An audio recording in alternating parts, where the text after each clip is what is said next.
Stage 3 of Dakar 2000 made yesterday look tame. Temperatures soaring over 40 Celsius, the routes equally punishing.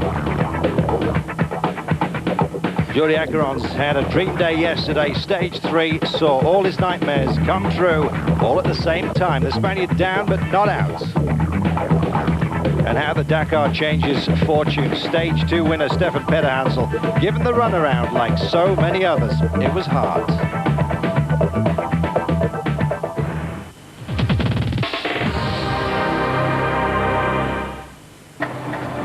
Well, the calm and the pace of life in Senegal and Mali in stark contrast to the ardours that faced the competitors on Stage 2. The trucks, they had it reasonably easy as they went over the liaison stage and then onto the special of 212 kilometres. The problem on the day was dust. The trucks, they were rising above the problems. Visibility for them better than for any others in the field. They literally looked over the danger and the problems of everybody else.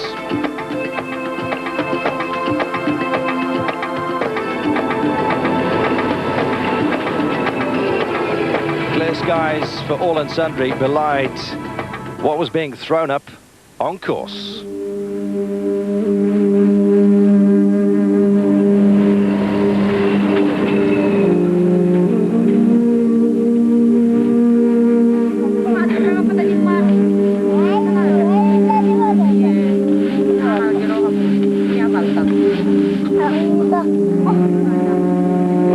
Thrown up from these local vehicles, but believe me, the likes of Miguel Prieto was having a very bad time indeed.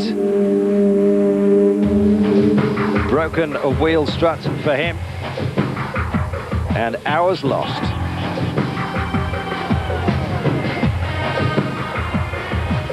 Well, lucky that the trucks could actually see what was ahead of them on this day. The dust enveloping all.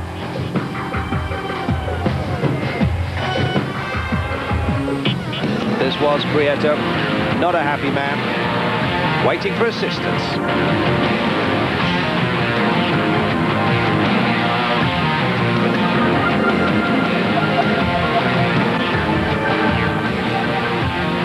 Thumbs up from the great man, others not so lucky. Including ex-Formula One driver, Philippe Alliot. Bracing the vehicle so the mechanics could get underneath. A broken sump and more besides. Assistance, as you'd expect, from the ever-efficient Germans, not too far away. But the work was long and arduous. And Philippe Alliot just about had enough. Il est bien, hein, le moteur, là. Hein? Qu'est-ce que tu fais, Patrick? Les pièces, elles arrivent comme ça. Nothing too wrong with the motor. Ouais. Just là, no oil in there. Tu vas positionner le support là. Oui. Tu vois, regarde la vis là, comment elle est venue. À moins qu'on mette une vis, tu vois. Well, moments like this for competitors, absolutely tortuous. Time is of the essence, of course, in any race, but particularly on the Dakar in the early stages. Nobody wants to lose ground. Sinon, le dernier boulon là, il passe pas. Parce que je l'ai sorti comme ça, moi. Hein. Parce que je l'ai sorti parce qu'il était cassé peut-être. Well, Alliot was to get back underway, but so much time lost. Mets le moteur et reprends-le, va. Toi, tu remets pas les mains dedans. And it was the same story for so many others. Well, if Alliot thought he had it tough, what about Luc Alphon? In the Renault Kangoo, just about everything that was going to go wrong happened to him. Steering problems, gearbox trouble, other difficulties as well. He didn't want to talk about it, to be honest.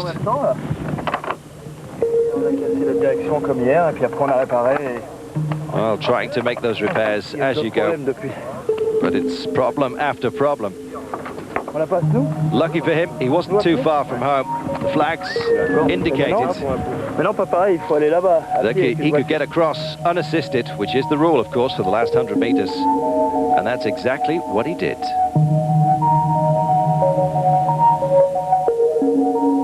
Not at the sort of speed he's used to either on the ski slopes or on these dry roads, but he made it in, and all credit to him.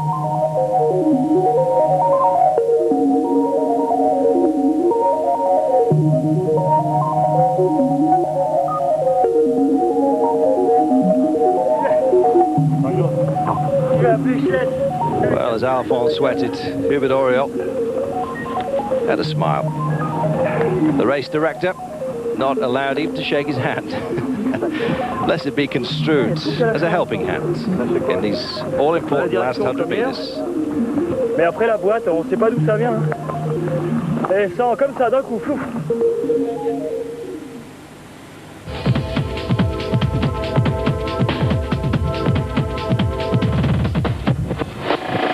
And so to stage 3 of Dakar 2000, all 711 kilometers of it. Laterite the problem, more on that in a moment. The special 245 kilometers all the way to Bam. And so to four wheels, no less punishing for the cars today. 40 degrees Celsius temperatures. It was not nice on particularly those cars without air conditioning. Weight always at a premium in the Dakar, and not many of them have that temperature control system on board.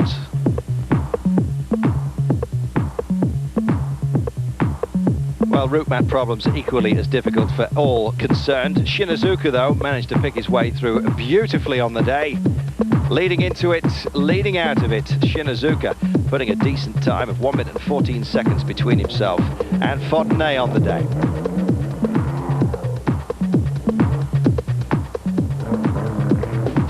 Shino always a contender,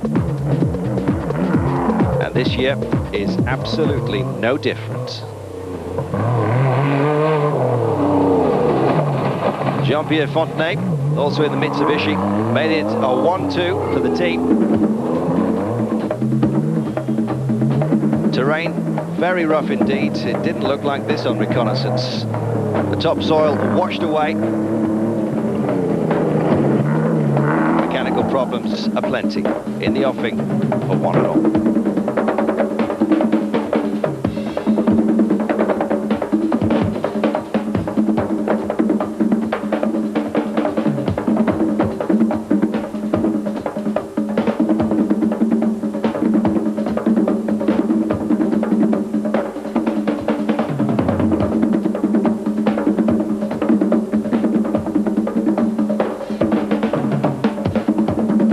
The local population turned out en masse. Great entertainment as it passed through. Matsuoka, no time to wave, too busy. Matsuoka, fourth on the day. The big fat rear wheels of Mr. Schlesser, perhaps throwing up a lot of dust. We'll see him in a moment. When it was clear, it was fast. Shinazuka took more than a little advantage and ripped up the day's form book to boot.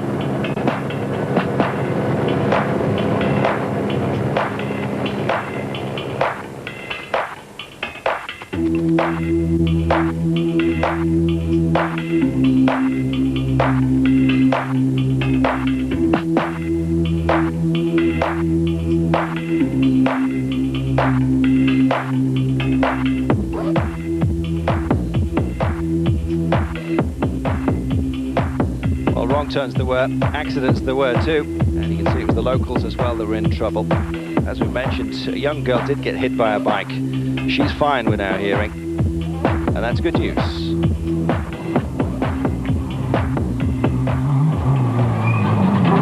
Jean-Louis Schlesser, defending champion, had his own problems. But it really is a dust buggy. Anyone following him is in trouble.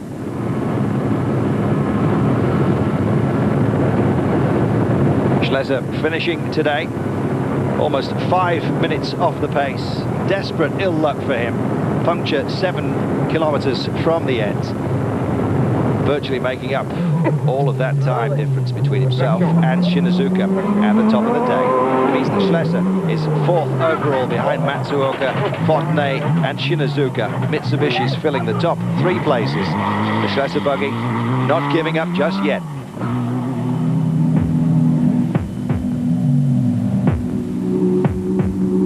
But when the roads were good, they were very good.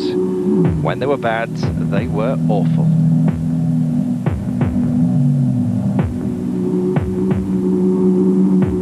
punctures as well today. Schlesser, one of many.